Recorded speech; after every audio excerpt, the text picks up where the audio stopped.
Hello all. ఈరోజు మనం ఈ వీడియోలో డైలీ ప్రాక్టీస్ క్వశ్చన్స్లో భాగంగా ఇండియన్ పాలిటీలో ఉన్నటువంటి ముఖ్యమైన 5 క్వశ్చన్ ఎక్స్ప్లెనేషన్ అయితే మనం ఈ వీడియోలో చూద్దాము.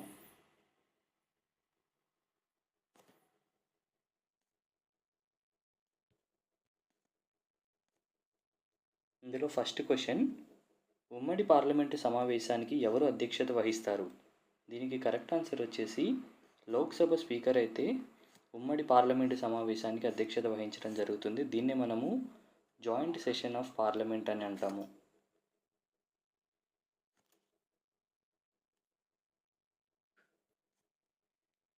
ఒకవేళ లోక్సభ స్పీకర్ కనుక అవైలబిలిటీలో లేనట్లయితే లోక్సభ డిప్యూటీ స్పీకర్ ఎవరైతే ఉంటారో వారు అధ్యక్షత వహిస్తారు. ఒకవేళ వారు కూడా లేకపోతే డిప్యూటీ చైర్మన్ ఆఫ్ రాజ్యసభ అధ్యక్షత వహించడం జరుగుతుంది.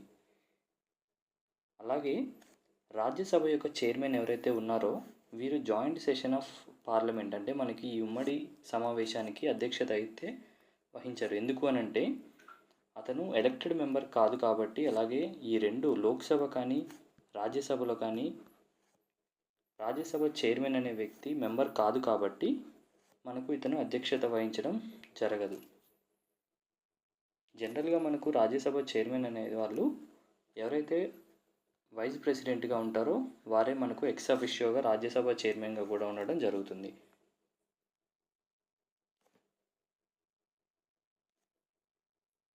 మనకి జాయింట్ సెషన్ ఆఫ్ పార్లమెంట్ అనేది రాష్ట్రపతి ఆర్టికల్ 108 ప్రకారం మనకు రాష్ట్రపతి అయితే ఉమ్మడి సమావేశానికి పిలుపునివ్వడం జరుగుతుంది. అలాగే ఈ సమావేశం జరగాలి అని అంటే రెండు సభల్లో కలిపి మనకు 1/10 మెంబర్స్ అయితే ఉండాలి. అంటే దీన్నే మనము కోరం అంటారు. ఎంతమంది మినిమం పర్సన్స్ అయితే అటెండ్ అవ్వాలో దాన్ని మనం కోరం అంటాము. సో మనకు జాయింట్ సెషన్ జరగడానికి కావాల్సినటువంటి కోరం వచ్చేసి 1/10. అలాగే మనకు ఈ జాయింట్ సెషన్లో రాజ్యాంగ సవరణ బిల్లులు, కాన్స్టిట్యూషనల్ అమెండ్మెంట్ బిల్స్ కానీ లేదంటే మనీ బిల్స్ మీద కానీ ఈ జాయింట్ సెషన్ అనేది ఉండదు.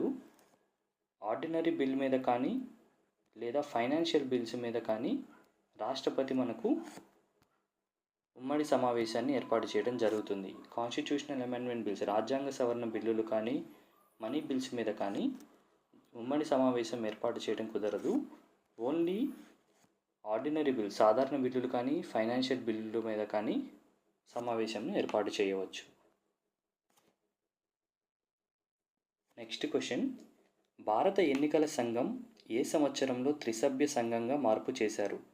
దీనికి కరెక్ట్ ఆన్సర్ వచ్చేసి 1989 సంవత్సరంలో మనకు సింగిల్ మెంబర్ బాడీ ఉండేదానిని 3 మెంబర్ బాడీ, త్రిసభ్య సంఘంగా మనకు మార్పు చేయడం అయితే జరిగింది.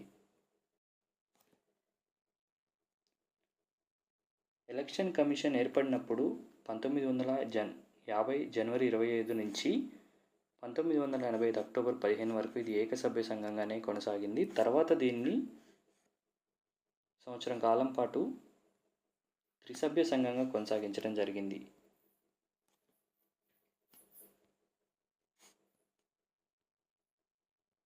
అలాగే మళ్ళీ 1993 అక్టోబర్ 1 నుండి త్రిసభ్య సంఘంగా కొనసాగుతూ వచ్చింది. ప్రస్తుతం ఒక చీఫ్ ఎలక్షన్ కమిషనర్ అలాగే 2 కమిషనర్స్ అయితే ఇందులో ఉంటారు.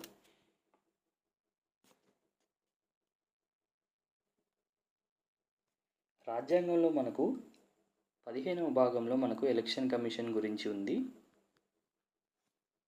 అలాగే ఆర్టికల్ 324 నుండి 329 వరకు ఎలక్షన్ కమిషన్ గురించి అయితే చెప్తాయి. ఈ ఎలక్షన్ కమిషన్ యొక్క బిల్డింగ్ లేదా ఎలక్షన్ కమిషన్ యొక్క కార్యాలయంను నిర్వచన్ సదన్ అనే పేరుతో పిలుస్తారు. అలాగే ఎవరైతే ఈ ఎన్నికైనటువంటి చీఫ్ ఎలక్షన్ కమిషనర్ లేదా కమిషనర్లు ఎవరైతే ఉంటారో వీరి యొక్క పదవీ కాలం వచ్చేసి 6 సంవత్సరాలు ఉంటుంది. లేదా వారు 65 సంవత్సరాలు వయసు వచ్చే వరకు వారి యొక్క పదవీ కాలం అయితే ఉంటుంది. ఈ రెండిట్లో ఏది ముందు జరిగితే దాని ద్వారా వీరు పదవీ విరమణ అయితే పొందుతారు. అలాగే ఎలక్షన్ కమిషన్ అనేది ఒక రాజ్యాంగబద్ధ సంస్థ, కాన్స్టిట్యూషనల్ బాడీ. ఈ ఎలక్షన్ కమిషనర్ని అలాగే చీఫ్ ఎలక్షన్ కమిషనర్ని వీరిని కూడా రాష్ట్రపతి అయితే నియమించడం జరుగుతుంది. నెక్స్ట్ క్వశ్చన్, భారత రాష్ట్రపతికి సంబంధించి ఈ క్రింది వాటిలో సరికాని వాక్యం ఏది? దీనికి కరెక్ట్ ఆన్సర్ వచ్చేసి భారత రాష్ట్రపతిని వాస్తవ కార్యనిర్వహణాధికారి అని అంటారు. కానీ ఇక్కడ భారత రాష్ట్రపతిని కాదు, ప్రధానమంత్రిని వాస్తవ కార్యనిర్వహణాధికారి అని అంటారు. అలాగే రాష్ట్రపతిని వచ్చేసి నామమాత్రపు కార్యనిర్వహణాధికారి అంటే నామినల్ ఎగ్జిక్యూటివ్ అని అంటారు. సో మిగతా స్టేట్మెంట్స్ అన్నీ కూడా కరెక్టే. భారత రాష్ట్రపతి ఎన్నిక అనేది పరోక్ష ఎన్నిక, అంటే presidential election is an indirect election. అలాగే మనీ బిల్లును రాష్ట్రపతి ముందస్తు అనుమతితోనే పార్లమెంట్లో ప్రవేశపెడతారు. ఈ స్టేట్మెంట్ కూడా కరెక్టే. అలాగే రాష్ట్రపతి పదవీ కాలం అతను ప్రమాణ స్వీకారం చేసినప్పటి నుంచి 5 సంవత్సరములు. ఇది కూడా కరెక్ట్ స్టేట్మెంటే. ఓన్లీ రాంగ్ స్టేట్మెంట్ వచ్చేసి భారత రాష్ట్రపతిని వాస్తవ కార్యనిర్వహణాధికారి అని అంటారు అనేది రాంగ్ స్టేట్మెంట్.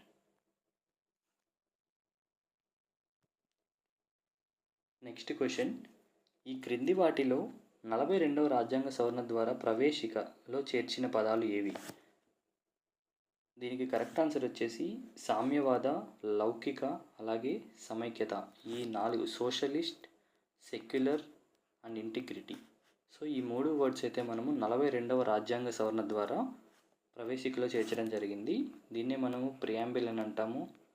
అలాగే మనము దీనిని అమెరికన్ కాన్స్టిట్యూషన్ నుంచి తీసుకోవడం జరిగింది. ఈ ప్రియాంబిల్ అనేది నెహ్రూ ప్రకటించినటువంటి ఆబ్జెక్టివ్ రిజల్యూషన్ ఏదైతే ఉందో దాని నుంచి మనము వీటిని పొందుపరుచుకోవడం జరిగింది.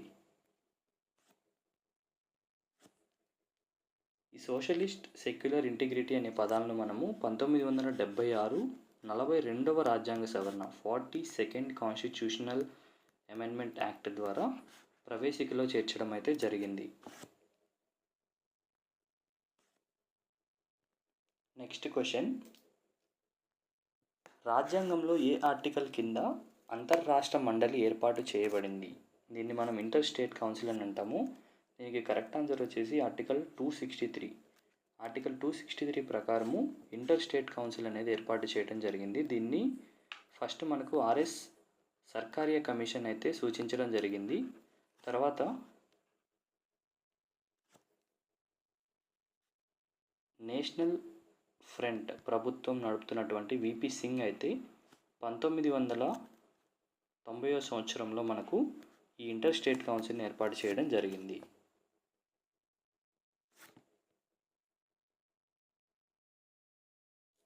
ఈ వీడియో కనుక మీకు యూజ్ఫుల్ అయినట్లయితే ఈ వీడియోని లైక్ చేసి అలానే మరిన్ని వీడియోల కోసం ఛానల్ను సబ్స్క్రైబ్ చేసుకోండి. Thank you.